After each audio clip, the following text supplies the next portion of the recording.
আমি কুরুচিপূর্ণ বক্তৃতা করি। বললো ধর্মের বিরুদ্ধে কথা বলেন না।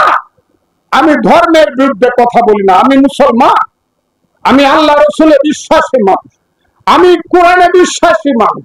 আমি তাদের বিরুদ্ধে কথা বলি যারা আমার নবীর বিরুদ্ধে কথা বলে। যারা আমার নবীর বিরুদ্ধে কথা বলে জামাত ইসলাম, তারা বলে আমার নবী নাকি তাদের বড় ভাই লাগে। আর আমি বলি আল্লাহ বলেছে আমি নবীর নামে দরুদ পড়ি। আল্লাহ বলেছে আমি আমার নূর থেকে আমার নবীকে তৈরি করেছি। অনেরা বলে নবীর বড় ভাই, এরা হলো ওয়াহাবি।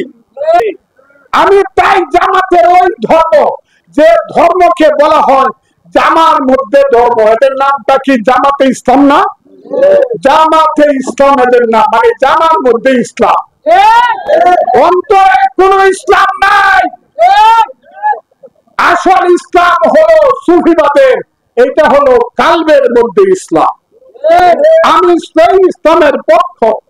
সেই কারণে জামাত আমাকে বলে আমার মৃত্যুর পরে নাকি জানাজা পড়বে না, আমি কাফের। আপনারা কি বুঝছেন আমার কথাটা? অনেক ধর্ম থেকে যদি জামাতিরা আমাকে বলে কাফের, আমার করার কি আছে?